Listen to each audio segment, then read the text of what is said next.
Hey everybody, and welcome to our kind of outdoor set, and I am very pleased to be joined by Mr. Kevin Conroy, who is the voice of Batman for my entire lifetime, just about.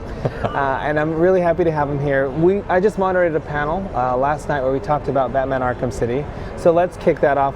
What did you think of the panel, and are you still, having come to the con a lot, do you still get surprised by the turnout and just the reaction that you get? I'm always amazed at the reaction that I get when I come here, and just the support from the fan base. People are really loyal to the character and to my interpretation of the character, which is always kind of overwhelming.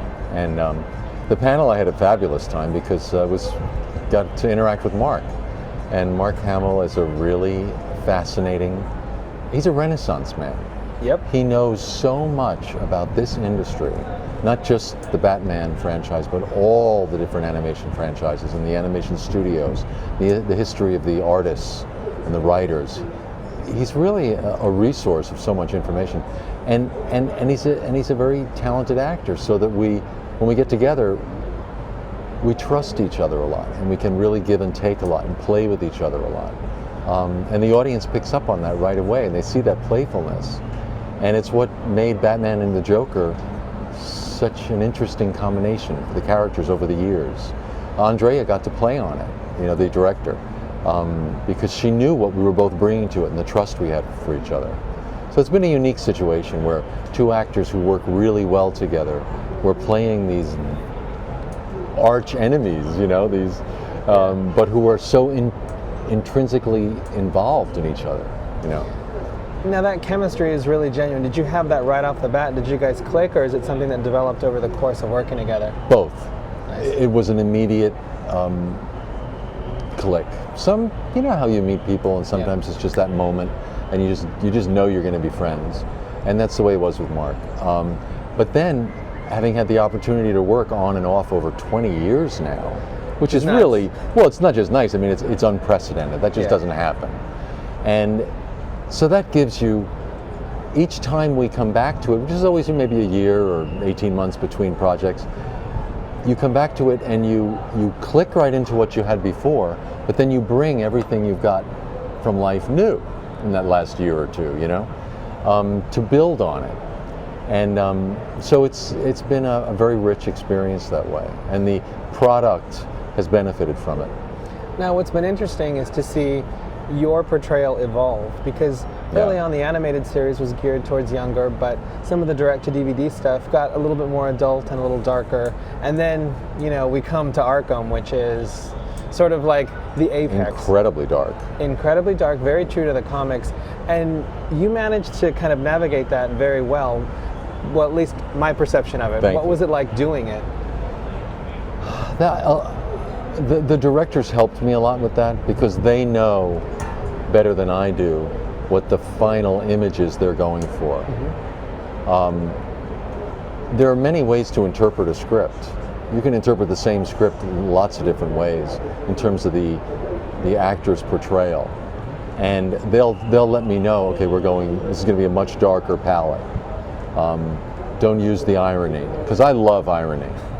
And that was a fun thing about the original series 20 years ago, is because I was able to make a real distinction between the Bruce Wayne and the Batman voices.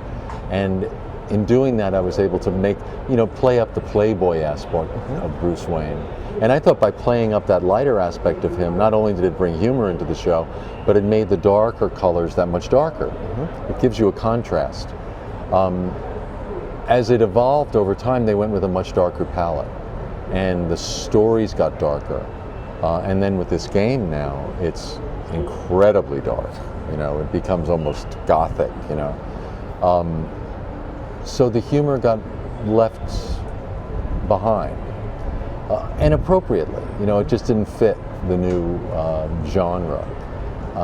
So the directors helped me with that, and then just my own acting instincts helped me with that. Now, it seems to me that Arkham City presents a new challenge, because Asylum was a little testosterone heavy, and as far as deep relationships with some of the players, you know, Batman didn't have much. It was, I'm going to beat you up, I'm going to subdue you, or I'm going to talk to you over the radio. But now... It was very physical. It's very physical. The original was all physical. Now there's more interrelationship. And now you've got some ladies. You've got some juggling, probably, that you want to do without irony. But you've got Catwoman and you've got Talia. Yeah. What was that like to, as you're seeing the lines, which he can't tell us much about the story, so sorry. But when you're interacting... I'm not going to give anything away. Man's a vault. You know, but in dealing with, you know, kind of these female characters that he's had a past with, or hopes to have a past with in some cases, what was that like to portray? Because that's new for you, at least in the games. Yeah. I think any actor likes the opportunity to show as many colors as he can in anything he's playing. It's always good to find other facets of the character just to round it out. It keeps the story interesting, it keeps the audience interested, and it makes it just a richer experience. So the fact that they presented these love interests and these personal aspects, I think it makes it so much richer. It makes it more of a challenge as an actor, but I think most actors like to be challenged. The first game, you're right, it was very testosterone driven. It was just, you know, pow, pow, pow, pow. And that's what was so incredible about it. I mean, by the time you were done with it, you were kind of breathless. It was like going through a fight, you know. This has that, but it also has a personal story. And it's much more complicated. I think audiences are going to love it. I certainly enjoyed recording it. Now, were you surprised? Because in a lot of ways, there are many parallels between how Arkham Asylum hit big in video games, in much the same way The Dark Knight hit big in the films. Did you have a sense that it really was going to explode the way that it did? Because it was executed so beautifully. You know what it's a testament to is just doing things the right way. When Batman, the animated series, first was being produced in 1991, we started recording them in 91, went on the air in 92. They spent twice as much per half hour as had been previously spent on animation. Twice as much. It was by Hollywood standards, it was a huge budget. Yeah. The actors, the writers, the artwork, and the symphony score. I mean, the artwork was beautiful. You could see it was just lush. And the score, I mean, they had a symphony. I mean, this wasn't done. And friends who worked at Disney, when it first aired, they said, you know, damn you, you've upped the ante on everybody. You've raised the bar for everybody. And they said, gee, I wish I could take credit for it. I'm just a voice. But it paid off. And I'm sure there were voices at Warner Brothers that were saying, you're spending too much money, this is crazy. But look what they got. Yeah. They got, you know, the best animated series in history, practically. Or some people would say it was. No, it is. And I just gave you that. Yeah, thank you. And then it led to 20 years of a franchise. Yeah. So it was, in terms of investment, it was a smart thing to do. I think you can say the same about the game. The fact that it was so incredibly successful is because they put so much into it up front. I saw it when it was being put together. I mean, I was involved with the voice work. They put a lot of money into the first game, into the second game. And you can just see it. Yeah. You know, you get what you pay for, is what it comes down to. And when you scrimp, it shows. And I think that the audience will be very happy with the sequel. Now, you're very well established in your career, so in theory, if you didn't want to do this, you didn't have to. So why do you keep coming back to Batman and still do it fresh? Because if you wanted to, you could phone this thing in so easy. But it always seems to me, again, my perception is you seem very engaged, and it still pushes a button for you after all this time. Thank you. One of the biggest challenges for actors is keeping it fresh. And because people have said, you know, how has the character evolved over time?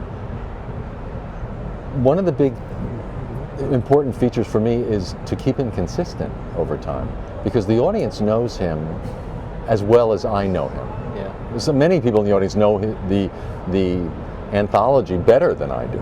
You know, these are people who are really devoted to the character. So they know him, they know how he thinks, they know the psyche, they know the sounds, they know when I'm being genuine. Mm-hmm. If I start playing around with that, it'll just turn people off. They'll pick up on it in a second. So for me, the challenge has been to maintain the quality and the consistency and the integrity of the character and keeping it fresh, not letting it get stale. And I think the fact that I was a theater actor and am a theater actor really helped with that. Part of the trick of theater acting is you don't get to do it once. You've got to do it 8 times a week. You know, you make it fabulous for opening night, and then you've got to do it a few hundred times more, you know, if get a good run out of it. Well, the trick is making it each night. The audience has got to think it's the first time they've seen it. That's very different than movie acting. Very different. It's just it's a different animal. It's very different. And that's helped me with 20 years of a relationship with this character. Each time coming to it, you know, really thinking through the psychology of the man, not just trying to ape the sound. Almost anyone can ape a sound. It's getting the psychology that's behind the sound. It's getting the guy, the man. And then the sound is a byproduct of that. The sound is secondary. And I think that's what makes it rich. It seems like it's the character that's kept you focused, so you don't really have any stigma to doing a video game voice as opposed to like an animation voice, because to you it's the character. It's the character. Nice. No. Of course, there is always a request to have you do like what you did last night at the panel. Can you do it for the internet? I am vengeance. I am the night. I am Batman. And he still got it, still. And that's just maybe you don't say that exactly, but you are doing that in Arkham City. Since you can't tell us anything about the story. Joker! I say that a lot. He says that. There is someone off camera with a small pistol aimed at him, so he can't say too much, but what can you tell us that won't get you shot, that excites you about Arkham City? What can I tell you that can't get you? I can tell you that every time you think it's resolving, you'll be surprised. It keeps going.